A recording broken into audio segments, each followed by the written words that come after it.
I like the collar shirt too, right?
How to start your Monday morning. Start the fire, boil the water, Grind the coffee, add filter, coffee in the filter, water into filter, watch it drip, more water, watch it drip some more, fill your cup, raise your cup, and whoa, no, leave the house and leave it up to the professionals to make the coffee. I'll stick to the conversations. Welcome to Caffeinated Conversations with Brooke Allen. Good morning. Thank you so much for joining us. This is a very exciting day for me. It is our 90th episode, and we just keep cruising along, so it is very exciting. And look, we all got the memo about what to wear today, so that's even more exciting, right? Thank you so much for being with us. We have been super busy. We've had a couple of different shows going on. We had the After Dark show, which is a little racy and spicy, right? That was at the Cambria, Detroit a couple weeks ago. Yesterday, we were actually at the Bubbles and Brunch show at Alchemy, which is right here in Royal Oak, actually right next door to the studio. So Alchemy is upstairs, it's fine dining. And then downstairs is the Speakeasy. So if you've never been there, check it out. Johnny is amazing. The food is amazing. And the espresso martinis are quite amazing as well. So that's my little plug for them. Like I said, today is the 90th show. And, it's been kind of an interesting summer for me. So I've got 13-year-old twins. And they are at camp. And it is one of those camps where you can't talk to them. So you can email. It's all one-way communication. And so I'm kind of sending these emails into the abyss, hoping that they get them. And I've overnighted them snacks. I'm like, I hope they're okay. The dog is going crazy. He is sitting at night. He sleeps in between their bedrooms. And then last night, I don't know, he must have been at his wit's end because he came upstairs, barked at me, went downstairs. It was this constant thing. And I finally just had to lock him out of my bedroom, and he was barking the whole time. And then I just realized I left him outside today. So, so I'm hoping he's hydrated today, right? So that is kind of the deal. So thank you so much for being here. I've got Carol Foster here. She is the author of Meet the Fosters. And I don't know if Jennifer, your PR person, told you, but I do a segment called Where Are They Now? And it is about former media people who have gone into different industries.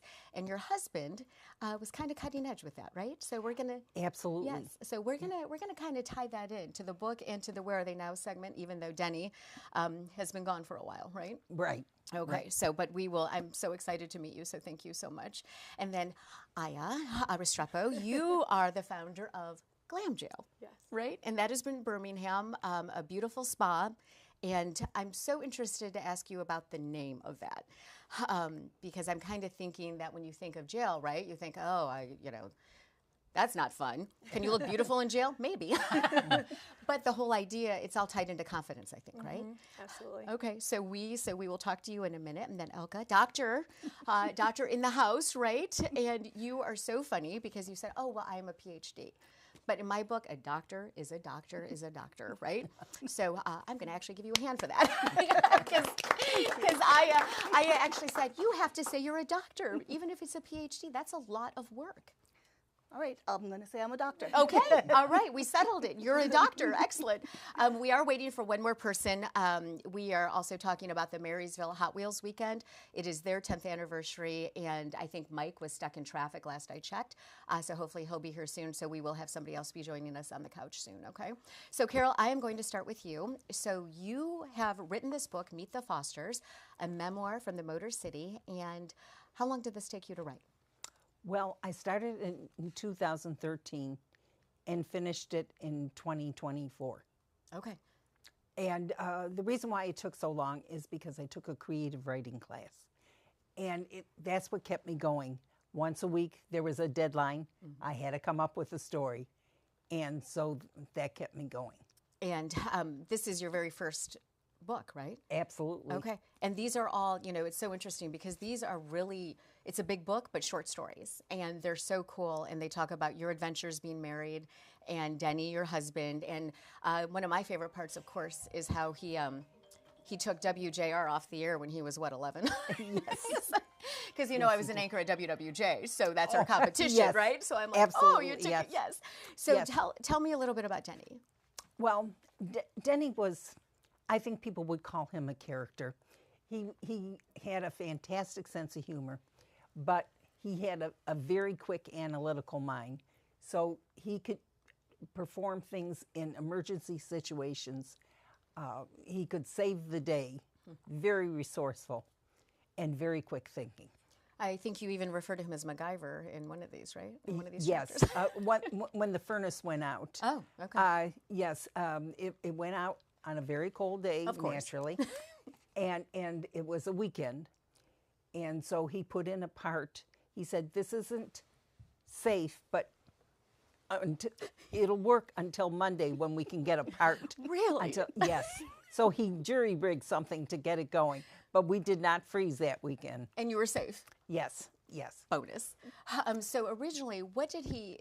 So in the industry, he was a producer, right? Yes. But what did he initially come up with, as far as there were clips or something, right, that he would do? Well, he did a lot of work for the auto industry, mainly Chrysler. He did a lot of video clips, like you've heard of sound clips. Audio, yeah. Well, he did video clips, and he did a lot of shooting in the plants where that way the news media didn't have to go there, and they had it ready to go. He knew the news style for doing it because he was in the news business for a while. He was a news cameraman for a while. Okay. And so he knew exactly what they wanted, and it was easy for them to use.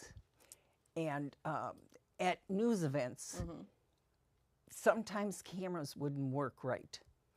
And there was one instance where a camera wasn't working right, and somehow he knew the value of saliva because he wet his finger and put it on this part of the camera, wet another finger, put it on another part of the camera, and somehow that story was recorded and they were able to take it back to the news station. Really? So he saved the day. Yes, yes. That is- He was known for doing that. That is amazing. How long were you guys married?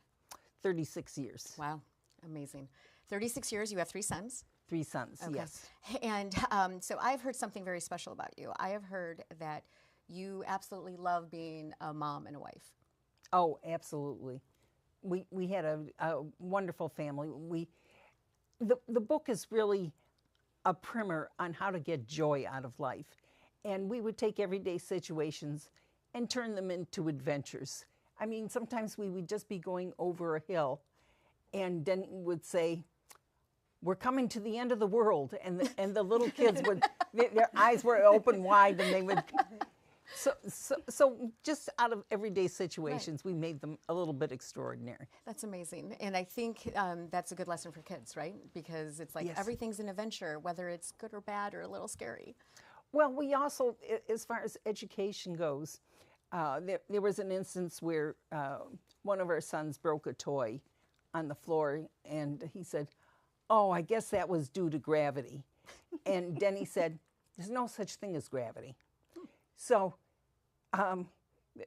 my son said, "Of course there is. Our teacher told us there was such a thing." And Denny said, "Oh yeah, prove it." So he went to the library and found out the principle behind gravity, and he came back and told it to him. Really? Yes. Wow. As a parent, I don't even do that. I'm like, "Siri, can you help me out here, please?" I was trying to explain Ironic to them a couple weeks ago, and I had to literally put on Alanis Morissette because I was like, you know what? I cannot figure this out. It was so impossible to explain that to them. So I give him a lot of credit for that. Yeah. For just kind of saying, how was this for you to write this book? Was it emotional? Did it make you happy, sad, or a little bit of everything? Actually, I felt good. There was a couple of stories where I took my frustrations out, like when the deer were eating my garden. I wrote "Get Lost, Bambi." So, I wrote a poem about potholes because they were really getting my goat one season. So potholes, and let's see, the horn with a mind of its own. You guys crashed a wedding one time, didn't you? Yes, we did. How we come? did. Well, we were newlyweds at the time, and we were looking for something to do, and we didn't have any money. So he said, "I know, let's crash a wedding." And I said, "Oh, we can't do that." And he said, "Sure we can. What we'll do is we'll tell the bride side that we just know the groom side, and we'll tell the groom side that we know the bride side." Right. And we went to the wedding, and we got there just as the reception line was starting. And then he said, "Oh, the bride looked beautiful." He never saw her before. But that's what he said. And I said, you are so full of baloney. And he said, well, I made the bride's mother happy. What's the harm in that? Well, we had a great time there. We schmoozed with all the people there. We didn't take any food or drink, but we had a great time. And afterwards, I asked him when the next wedding was. So that, I mean, to me, that is pretty cool that you guys did that and you were always looking for a new way to experience happiness or, you know, to just an adventure all the time, it sounds like. Yes, absolutely. That is amazing. Absolutely. Okay, so another book in the works, or what do you think? Well, I'm still taking the creative writing class, so we'll see. Stay tuned, as we like Yes, to say. stay Okay, tuned. Stay tuned. Okay.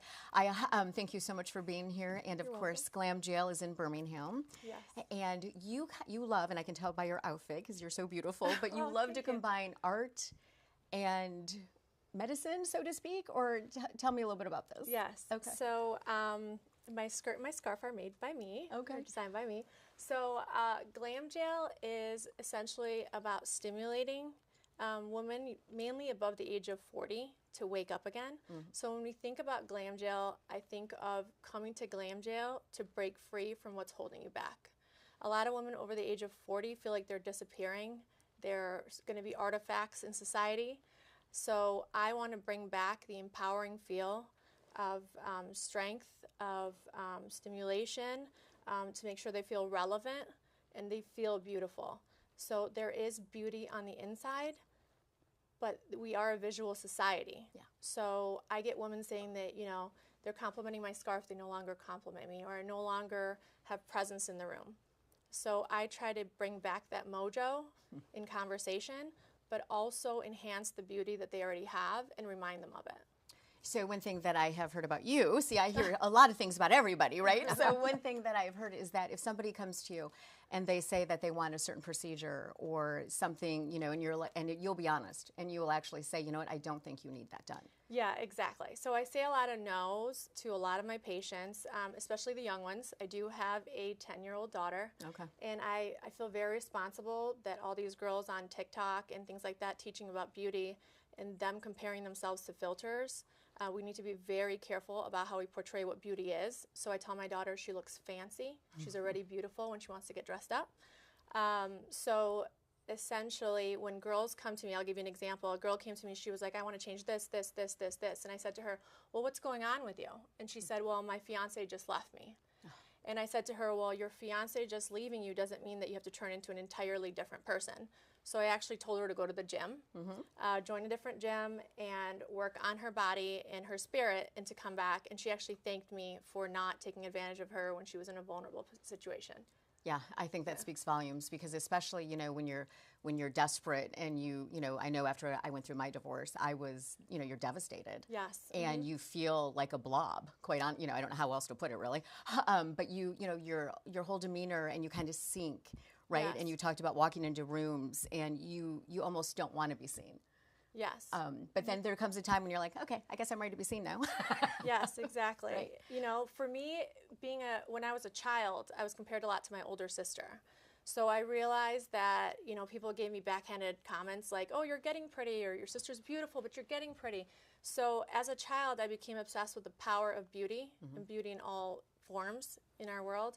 So I had to work on realizing internal value, but also taking advantage of external beauty and self-respect. And I like commanding a room, and I think a lot of people like to be seen and heard. So I think having a form of self-respect and responsibility and having these women, you know, we are aging, the golden years are full of rust. Right. But we want to work on, you know, their faces and their complaints to the point where they feel good enough or they feel the self-respect that they're doing to their bodies and the self-care that when they do re-enter that room, they remember that they still have it. And having it is good. And right? having it is good. But Yeah. not having it is okay too. Yes. Because you eventually go to a different level. Yeah, that's right? a onesie in a house with Yes. my bottle glasses. So on your website, I thought this was interesting. It says aging doesn't happen by accident, it happens by choice. Yes. So the self-respect form that I was talking about is, you know, we do have to work on our bodies and our faces to a point. The skin is a very vital organ. And as your cells slow down and turning over, skin health is very important, just like working out. You know, you don't get a result from one procedure. And as you continue to follow skin health, which we take full responsibility, we follow skin health and we say beauty follows. So if we start with small non-surgical procedures and really take care of exfoliating the skin, and lasers have come a long way where there's not as much downtime, and we take care of problems that people are complaining about rather than just throwing Botox and filler at everything, then you decrease the chances of needing surgical procedures as well as more Botox and fillers, because there's a lot of people walking around looking like chipmunks right now, you know, and they don't realize that people are looking at them like a spectacle, not because they look good. Right. They're making fun of them almost, They're right? making fun of them. You're just looking at them, but they may not differentiate that attention. So for me, dealing with skin health and doing smaller procedures over time, am I going to avoid you getting a facelift? No. You know, if you really want one or really need one, I will send you to the surgeons. I have full respect for the plastic surgeons. But if I can help you make that decision of getting a facelift slower or delay it, then I've done my job into you feeling that at that point I've broken free, I feel better, and I don't need to get more procedures at this point. That is awesome. So what is the most common procedure that women are asking you for right now? Right now, we actually get a lot of women complaining about looking tired and also losing contours in their face. So I tell the women, we start with a Visia scan, we do a deep dive into their skin. We work on their skincare regimen because it's very overwhelming for everyone, including myself. You know, there's just so much out there. How do you even pick? We work on how old they are, their ethnic background, because it's very important to know how much oil is in that skin and how much is supposed to stay there. Then we focus on a skincare regimen. Then we start heading into exfoliation, peels, lasers. Then we work on contours and then stimulating collagen to continue to grow. We want to try to do as much in a natural form as possible before we start heading into, you know, surgeries or fillers and Botox. Well, I think too, you mentioned downtime or lack of downtime. I think that's super important, right? Because who's got time to lay around with a bag of peas on your face? Yeah, exactly. Right? So, I mean, and that plays a part in it, because then people are feeling like, oh, this is accessible to me. I can do this and I don't have to take 4 days off work, or I can be seen in a couple of days. Yes, exactly. I mean, most of our women are powerhouse women, 40 or above, or very overwhelmed mothers. You know, we love filling their time with procedures that have a short downtime and also that they find acceptable to be in public. So if we have lawyers or judges, we take in that account, and then we're open 6 out of 7 days a week. Oh, you are? Yeah, so we really try to work around schedules, and then we really try to handhold after procedures so that we can make sure we have full control over the healing process as well, because that's just as big as you having the procedure done in the office. So are you accessible? I mean, do you do some of the procedures yourself with I people? do all of them. Do you really? I do. Okay. If you don't, you know, I am the founder, but if you don't understand all the procedures and also get them all done, I always say I'm done vagina on up, guys. So if I'm doing a procedure to someone, I've had it done. Okay. And I know what it feels like to get it done, and I know what it feels like doing it, and I know what it feels like calling them, and I concierge a lot of my patients after, because you only retain 50% of what I'm telling you after you got a procedure. So I need to make sure that it's handwritten, and I'm also following up with you after. And then those results will speak for themselves.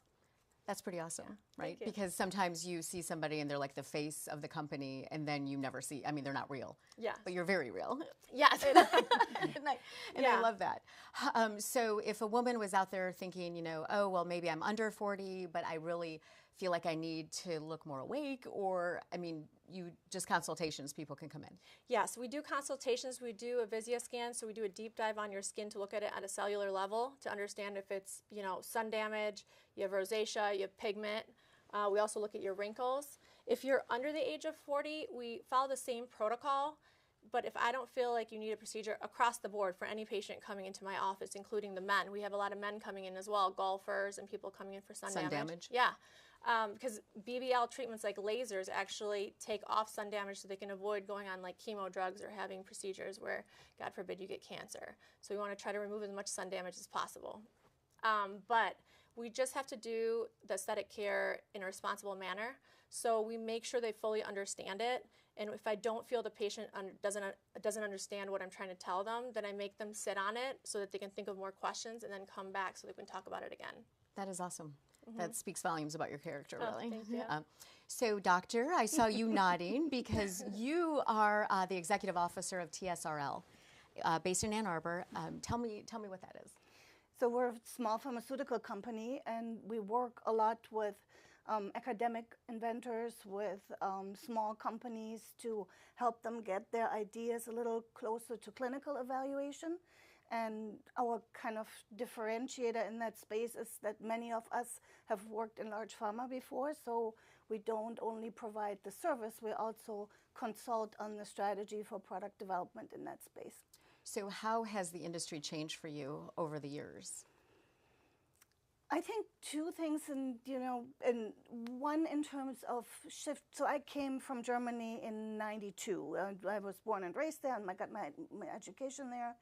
I think the industry was very competitive with each other in the '90s still, and in recent years it has very much shifted to a more collaborative environment. Drug development has gotten so expensive that joining forces is the way to manage the cost of it and get a product to market. What about, is that mostly a men-dominated field or no? It kind of depends on what part of businesses you look at. So in large pharma, there's a pretty good representation of women, I think, and it very much is encouraged, it's appreciated. The diversity of product development teams is acknowledged and appreciated. In startup companies, and investor groups tend to be more male-dominated. So in the smaller companies, you generally see a higher percentage of men. So what made you go into the industry? Most of my things were kind of accidental turns, and I generally followed a person, right? So I got interested in science in high school. I had two fantastic teachers. One was teaching chemistry and biology, and the other one was teaching math. They both were women, and they were just made stuff really interesting. And you had to pick sort of like two areas of focus in Germany in high school. So I picked chemistry and math, and so kind of went into that direction. But I was also constrained, like so many are still, certainly at that time, by thoughts of what kind of career I should have as a woman, right? So with all that science, I figured I had it all figured out. I was going to go to pharmacy school because then I could work part-time and have a family and that kind of stuff, and thought that was pretty brilliant until I worked for the first time in a pharmacy, which is different in Germany than it is in the US. You actually have individual businesses, and literally every medication needs to go over the counter. So you spend 8 hours of your day handing aspirin and ibuprofen, and every once in a while you get a prescription for a narcotic, and you go like, what do I do now? The other part that I learned about myself there was I'm an introvert at heart, and so being public facing in a pharmacy was just not the right thing for me. It was just completely exhausting. And so during undergrad, I also had a favorite professor who was teaching pharmacology. So again, I followed the person, I said, okay, I'm not going to be in a pharmacy. I'm going to get a PhD with this person. That is amazing. But then he turned around, 2 months into my tenure with him, he said, we're going to send you to the University of Michigan to work with this other guy. And that's how you came to Michigan. That's how I got to Michigan. Okay. And the other guy turned out to be, who happens to be the founder of my company, turned out to be also a very good person to work with and learn from. And so it's always been kind of, following the people. And then I went on to Park Davis and Pfizer and Aspirin Therapeutics, and it was always kind of a person that either I knew well, I found interesting. I didn't strategize my career and then execute it. That's okay, right? We all end up in different places that we had planned. I mean, you have to kind of follow where life takes you, and sometimes you make interesting turns you didn't anticipate. Right. Yeah. So do you think drug companies get a bad rap? They do, and it's a catch-22, right? So and there's so many parameters that influence that. So we've seen in Europe, we've seen a massive decline over the years in research and development, because insurance companies have managed prices of drugs so aggressively that there's not enough left to really do the amount of research that we historically do in the U.S. It's also for-profit business, right? So, at the end of the day, the stock market needs to make money before we actually deliver for the patient, right? And that's inherently a conflict too. And so there's probably some validity to some criticism for the pharma companies, and it's systemic. It's not an individual company. It's a systemic structural. So I did not clear this with your PR person before I asked this, but the weight loss drugs, right? So we've heard so much about those and the shortages, and I don't know if you have anything, if you manufacture them, if you do anything with those, but I mean, what's your opinion on that, of having access to drugs that may not be, I mean, if you're not diabetic, should you have these? Yeah, so I'm probably more skeptical of those drugs outside. They're phenomenal for diabetics. It's just kind of the best drug class that the industry has developed. And there is a place for weight loss, I think, but I also think it has gotten overboard. I mean, you have the signs when you get your hair done. There's a sign by the counter that says, "Would you like some GLP-1 while you're I here?" think you can get one at the car wash. Yeah, right? And you can't forget, it's like when you get off the drug, it reverses, right? And it does have significant side effects. I mean, there's a lot of discomfort that comes with it. And so you got to really carefully weigh the risk-benefit, and I think it gotten a little out of control. So, as you mentioned, the hairdresser, the car wash, whatever, where you can get these injections. What do you think that does to the pharmaceutical companies? Well, I mean, for one, I don't know if you remember that scandal in the Northeast with the fungus-infected IV preparation that they did in a compounding pharmacy. You just don't know where these things that offered at the car wash came from, what kind of quality they are, if they're even real, right? Even real, if they have the right content. And so it's also very, very dangerous, when you try to pursue that outside of supervision of a physician. So as a woman in the industry, if somebody is like in college, or they're just going to college for the first, like this year, and they want to pursue like a degree in pharmaceuticals, what would be your advice? I still think it's a fascinating area that's constantly evolving, and I've watched this throughout my career, moving increasingly away from small chemical molecules to more biologics and proteins and peptides, and then RNA vaccines and that kind of stuff. And I think there's still a huge need globally to help people, and it's a fascinating field. And if you're kind of person like I am, if you like to work on something that stretches a really broad area of things that you can work on and provide something new if you choose to make turns, I think it's still a very good area to go into. Did you want to add something, Aya? No, I actually find it fascinating as well. Yes. Yeah. Oh, actually, I was going to comment on the real world of dieting. Okay. I have a story in my book called The 30-Day Diet, in which I lost 30 days. No pounds, just 30 days? Just 30 days. I mean, you go to a party and you gain a pound, then you're real good and you eat rabbit food, and then you have a smorgasbord that you end up going to, so then you gain the weight back. So that's what happened to me after 30 days. I lost 30 days. So what'd you do after the 30 days? Well, tried again.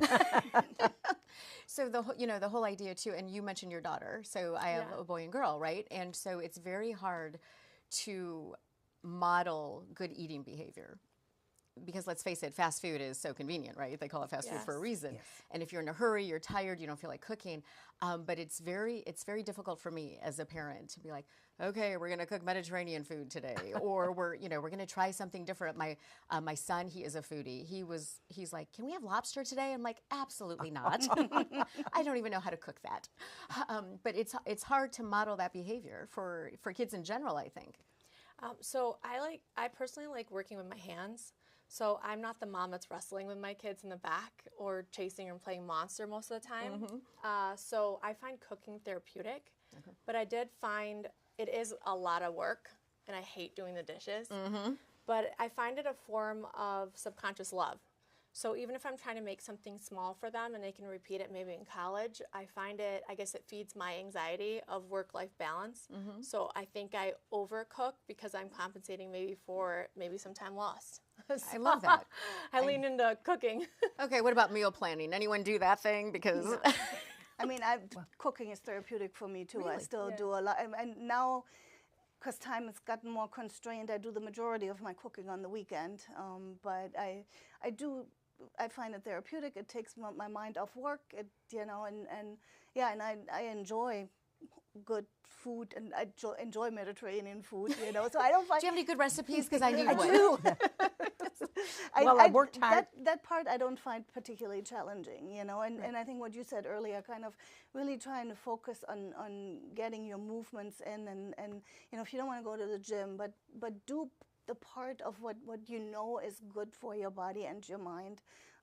And cooking is part of it, and walking my dog is another part of it, and doing some yoga stretches in the morning is another part of it. And I think, then you respect your body and you treat it well, and you stop focusing on, do I need to lose another 10 pounds or whatever, It's like you're treating your body well, and it's healthy and it's strong. And that's all we should be striving for. Yeah. I don't want to say that's good enough, but that is what it should be. What it should Instead be, of, yeah. fixating on the number on the scale, or, not looking at the number on the scale. Yeah. Yes. Carol, you were going to add something. Oh, well, I was just going to say, my husband loved homemade pies. I didn't know how to make a homemade pie. So I said to my family, do you mind being guinea pigs? And they said, okay, sure. And as long as it tasted good, we were fine with it. And so I in the story, more to the eye than there's more to the pie than meets the eye. I described how I first went for the filling and then went for the crust on how to design a pie. Really? And when I finally got it, they were a little bit sad because they knew once I got something That was down, it. that was it. What's the favorite flavor? They liked sweet cherry pie. Can yeah. you whip one of those up for us? It takes a little while, Does but it? yeah. Yeah, so I, my parents worked as I was growing up. I'm an only child. And my mom was, and I tease her about this all the time, so I can say this, but it was like, oh, it's Fish Stick Friday, yay! Or let's have spaghetti on Tuesday. Or so I started learning how to cook when I was like 12. And so she would come home and dinner would be ready. But there was the one time that I decided I was going to start baking cakes and muffins, and misread something because it was supposed to be 3/4 of a teaspoon salt. Oh. I put 3/4 of a cup in salt Oh in my the God. muffins, and it was like, it was, but again, that's something that I remember that I tried. Pretty much because I don't want Fish Stick Friday anymore. But the whole idea of, now my kids are like, you started cooking when you were 12? Well, we don't cook. And I'm like, I know, right? How did that all change? Well, when I was a newlywed, I made plenty of errors. In Confessions of a Homemaker, I describe how I worked very hard on a spaghetti sauce, put too much vinegar in it, and wanted to put a smile on my husband's face when he had, because he really enjoyed spaghetti. And when he tasted it, he said, because I put sugar in to counteract the vinegar, well, he said, I've never had sweet and sour spaghetti before. Was there chicken in that? So does your daughter cook at all, or no? She does. She makes does? crepes in the morning, and my son makes lamb. So we make a really good mess, but I call it job security. Right. Right. So I like creative play. So we tend to cook a lot, and I like to dance in the kitchen. I think those are our moments that are usually the best moments versus the Pinterest mom that I'm failing at terribly, their birthdays and the way the decorations coming in. That's usually chaos for me. And then when I think of the best memories, it's that extra half an hour before drop off or the kitchen time. Right. Which I'm sure you're so good at that. I'm actually gonna try the end of the world as soon as we get to that. What I is think that? I think thinking of like adventures in small things. And just driving. Yeah. We were driving over. Oh a hill. yeah. So it's funny. My kids, they were feeling bad, right? They were like, all of our friends are going out of the country this summer, and why can't we ever go out of the country? What we just go to the water park and whoop-de-doo and all Yeah. that. So I said, hey, guess what? We're going out of the country, and they're like, we are. We don't have passports. I'm like, it's okay. We don't need them for Canada. But to them, to see the speed limits change, the kilometers, to go to a Tim Hortons that had a maple leaf on the cup that they thought was just so awesome. I mean, it was fun, right? And I know that they'll remember that for a long time. Absolutely, they do. And we had an adventure when we were going through the Windsor Tunnel. The kids were real little at the time, and we said, we are going under the Detroit River. And so my little 5-year-old said, do you think we ought to close the car doors? Maybe just a Yes. little, just a little. Yes. So, how many kids do you have? I have 2. You have 2. Yeah. Okay. And so, what's your favorite thing to do with them? Cooking is part of it too, and Okay. and we love to travel. So, and both of my kids got the bug a little bit. So I did, my ex-husband was not a big traveler, and so we had one part of the family vacation that went to the same cottage every year and build a tradition. right? Yeah. That was more kind of his thing, and then me and the kids would go on our own trip to Europe or somewhere further around the U.S. and visit family sometimes in Germany too, but also kind of explore other countries. And both of my kids started really early traveling on their own too. My son went to Thailand, and my daughter went to Mexico, and when they were like 18 or something, So I think it broadens your horizon. It teaches you so many things, and makes you more open to different cultures and different things. That is a very easy and enjoyable way to do that. And you should experience everything. Yes. Right? Yes. I mean, I think that's the bottom line. It's just more about experiences and then that time away from, I don't know about you guys, but the whole screen thing, right? That's a whole thing that is a battle to, put down your phone. Like the camp they're at now, like I said, they can't have their phones. Yeah. So the camp actually has shirts that say, I survived 2 weeks without my cell phone. I'm like, did they yet though? We'll see. There's another week to go. Well, we had a time, and we actually got the kids to clean their rooms. And we got them to do it willingly without any nagging. My husband came up with the idea, I'm going to write little notes, and on it will say, here's $1, here's $5, here's $20. The $20 notes had shorter due dates or expiration dates, and the dollar ones were a little bit longer, and we put the dollar ones in easier places to find. And so we hid them in various places in their rooms. And it took a while for them to find the first one. But once they found one, my little kid came running in, oh, you owe me $5. You owe me $5. And I read the note and I said, I'm sorry, but that one has expired. So why don't you see if you can find another note? Yeah. And once they found out that there was little treasure notes, their rooms wound up being spotless. That is an awesome idea. How high did those bills go? 20, you said? 20. 20? Okay. Yeah. So you just randomly hid them. Yes. I love that. And they never but they always expected to find the money though, right? Right. And then how did you decide the expiration dates? Well, the dollar notes were longer expiration dates than the $20 notes. Okay. So out of all these chapters in your book, what's your favorite?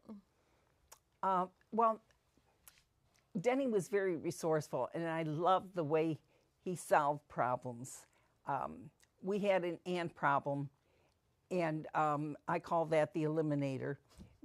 He said, okay, I'm going to find out where these ants are going, because they always have a path. And he found it that they went into this door, into the pantry. There was little screw holes in the door. And so he took the door off the hinges and sprayed it.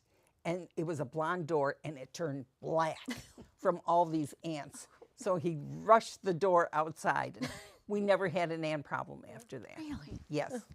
And another time, I call it a treasure hunt.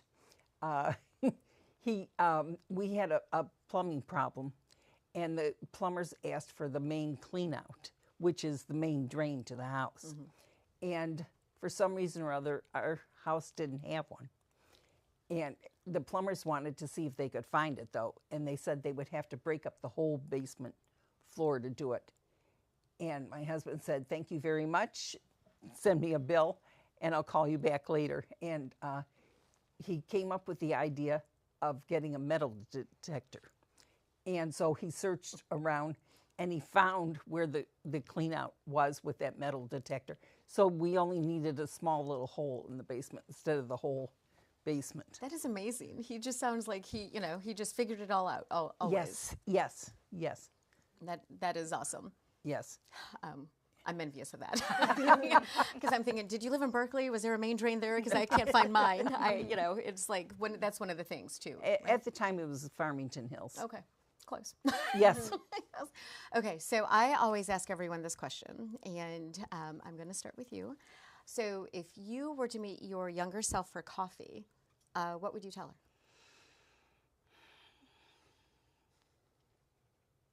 Probably don't worry so much. That's the one beauty as you get older. I think you become more at peace with yourself, where you're at in life. You care less what other people think about you, and you do a lot of that when you're young. And if you can eliminate that early, that frees up a lot of energy to do other things. I know. Don't you wish that we did learn that earlier? Yes. Because it does seem like we waste so much time, worrying about how we look, or just worrying about the aesthetics of things and not really caring about the inside or the emotional, the well-being, right? Because at some cost, it gets pretty intense. Yeah, and somebody told me once that, always remember that the other person worries so much about themselves too, so they don't even have time to worry about you, So right, we why always think it's bother, about right? us, right? Yeah, right. And it usually isn't. Thank you. Aya, what about you? What would I tell my younger self? If you were to meet her for a Colombian coffee. If I were meeting her for a Colombian coffee, I would probably say that there's no such thing as a hallmark family and a perfect work-life balance. I think we're always on a treadmill trying to achieve these things. And I think the faster you realize that you are happy if it works for you, and make that clear to your children. I'm divorced as well. And if you're a little vulnerable and you realize that you're really functioning from your inner 6-year-old, and it may not look like what it looks like on TV or following societal standards, I think the freer you'll feel and the better you'll feel to be able to enjoy smaller moments, because you're constantly trying to plan for these bigger hallmark moments that may not be the really most important moments that you have. I love that. Thank you. You're welcome. Okay, you're up. Okay. Well, in my story, Only Do This at Home, I learned that you should always learn to be comfortable with yourself, not try to be something you're not. In that story, I was going out with a guy that I thought was kind of cute, and I wanted to impress. So I saw this article in 17 magazine that told you how to walk like a model and you could be sophisticated. So I practiced it at home, but I practiced it in flats. When I went out on my date, I was in heels. And we were walking along, and I was trying my model walk and nearly fell flat on my face. And he had to stop me from falling. And I did leave an impression, but not the one I wanted. So it's best to be yourself. So, funny story. I don't ski, and I went on a blind date. This was when I was still in high school, and I fell off the ski lift. Oh, God. And as if that wasn't bad enough, then I fell on the tow rope and got rope burn on my face. And the guy was like, bye. He sent me flowers the next day, but I always thought it was because he thought I died. It was so horrible. But, I am a firm believer in if you don't know how to do something, then you at least try. But yeah, I never skied again. So what is the one thing, your sons are all older, obviously. Yes. And what is the one thing that you think that they have taken away from your life with your husband? I think they all have great senses of humor. I think laughter gets you through almost anything. It makes you feel better when you laugh. You just feel better. And then what about you? What is something you want your kids to take away? I think my kids are going to take away grit. So I always tell them I'm raising them like Mary Poppins with a little bit of hood. So, you know, money can come and go. Right. I think that if they can land on their feet, especially with social media and things that may affect the way they feel about themselves, and they can, you know, sustain having that grit, I think that they can get through anything.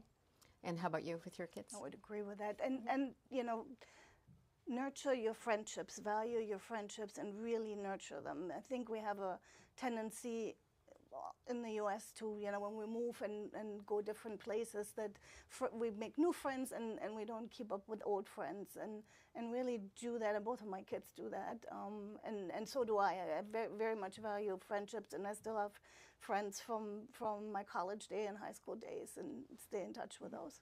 I love that. Hi, Mike. Hello. How are you? How are you? I'm good.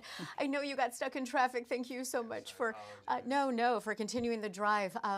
So you are the co-producer of Hot Wheels Weekend in Marysville, right? Yes, Marysville Hot Wheels Weekend, our 10th year running. Very, very cool. I was lucky enough to be there last year judging the pinup contest. It was so much fun. And Eric Estrada was there last year. He was like super fun. And this year you've got the Fonz. Henry Winkler, yes, he will be joining us. That is so cool. So, okay, so for anyone, I mean, it seems like it's car season in Michigan, right? With the Woodward Dream Cruise coming up, everything happening. What is Marysville Hot Wheel? I mean, for someone who hasn't experienced it, what is it? Marysville Hot Wheels Weekend is a celebration of everything cars, Americana music, everything. This is our 10th year running. We've got some of the best rockabilly bands in the nation coming. They come every year. Great celebrities this year, like you said, Henry Winkler. Just amazing cars, probably between the 2 days, close to 2,000 cars in and out. 3,000 to 4,000 people in and out of our city. It's really great. And so the pinup contest, Yes. that's going on this year, right? Yes, Okay, it's so become a crowd favorite. it has, hasn't it? So there were a ton of, how many entries are there so far? Do you know? Or I believe about 25. Okay. Varies, but right around 25. okay, and No swap mics. so 25 pinup. Thank you, Dean. 25 pinup girls. And for anyone who doesn't, I mean, you hear pinup girl and you're thinking, oh, what is that? What are we talking about? But it's very vintage, and it's just a very cool thing to experience. It's a throwback to World War II, late 40s, 50s in America. With the dresses, the big hair, the makeup, everything. It's really cool. Yeah, it is. And so judging those, right? And then they do you remember the I can't remember the categories right now. That day I'm running around so much, I've never seen this. You haven't? I mean, I go by and I have to, help them out, but I've Right. never really. Oh, okay. I probably will this year. Yeah, baby. Yes, do that and report back to me, please. So Henry Winkler, he will be there both days or just one, or how's that working? Yeah, we have something unique with our celebrity this year. Mr. Winkler is a children's author. I didn't know that till this year, but he, part of the deal of him coming and getting him to our area is he has a new children's book out, and he wanted to do a free reading for the children in our community. And it was going to be held at our public library in Marysville, but I think we've outgrown that already. So we're going to move that to our city park, where the rest of the event is on Saturday. That'll be Friday afternoon at 3 o'clock. That he'll be doing the reading. In Marysville Park, yes. Okay. In our band shell. So I think we have 700 to 800 kids signed up to see him read. So. And will they realize who's reading to them? It's so funny, right? Because nobody. Unless their parents tell right? them who it is, probably not. It's like, what did he hey. Yeah. So how long have you been the co-producer of this event? All 10 years. Okay. Myself, Chris Troy, and Pat Shirky, the three of us have run this for the entire 10 years now on behalf of the Marysville Business Council. And you mentioned rockabilly, and it's very funny because we were there last year and I took my kids, and my son loved the rockabilly music. So he was all about that, and he got their autographs, the band's autographs, and just thought that he was, that was the coolest thing. Because that music is fantastic. Yes, it's a throwback as well to country rock roots, and it's big guitars, big music. It's great. So, what do people need to know as far as admission, cost, anything like that? So basically, both of the days it runs. Friday night is our Gratiot cruise along our main road of Gratiot in Marysville, and it starts at a plaza called Village Green Plaza. It's a big strip mall right in the center of town, so it's a great starting ending point. So that cruise runs Friday from 5 to about 9 or so. It kind of dies off. And then we have 3 bands playing out in the parking lot for kind of a street dance. One called Rattle Trap, which is Chris Troy's band. He'll be playing. Oh, awesome. Yes. Blue Blaze, 3 guys from Port Huron, really good. And the Los Gringos, who have become pretty big around the state and some good friends of ours. They decided to come and play. Oh, very cool. So it'll be a great night. And then Saturday is in Marysville Park. Free admission unless you're showing a car. It's a $20 donation to show your car. And everything else is free except for the vendors, obviously. The pinup show, everything's all free. So it's funny, you guys had the Sip Shop was there. Yes. And so it's like a family-owned coffee truck. Yeah. And I think they were just starting, if I'm not mistaken. And so I, of course, now I follow them, and I always ask them. Just yesterday, I was like, when are you guys parking in my driveway, man? I need a cup of coffee. And they're like, we'll try tomorrow. I'm like, okay, keep trying. It's funny how many people ask that.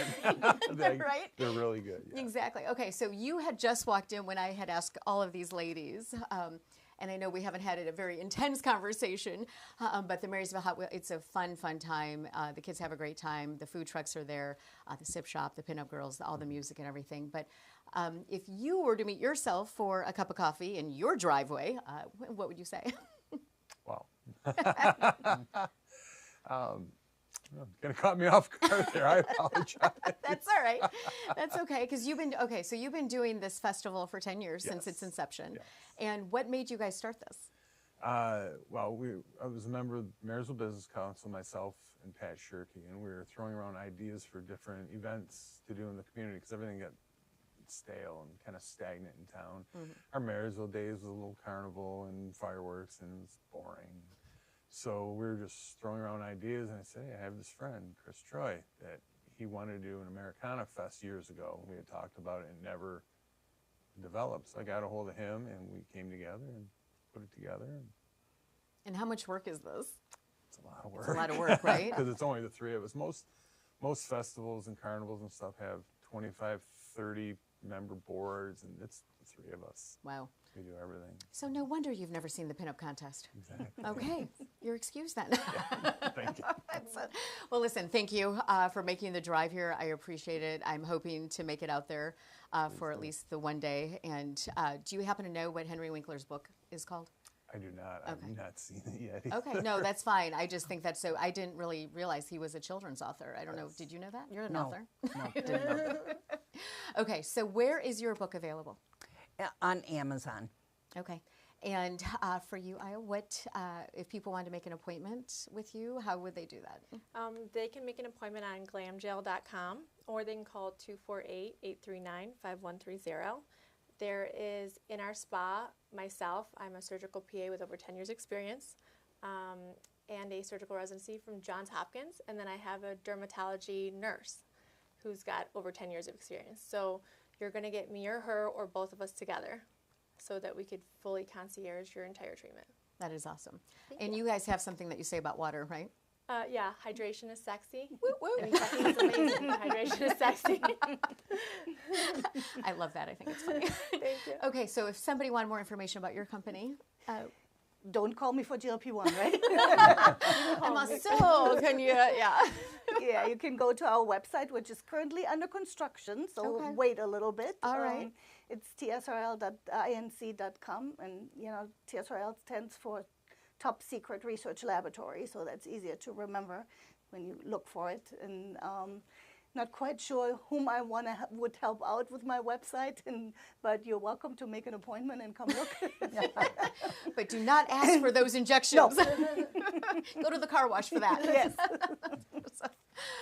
Well, thank you, Mike, too, for making it. I appreciate it. I hope you guys have a great turnout.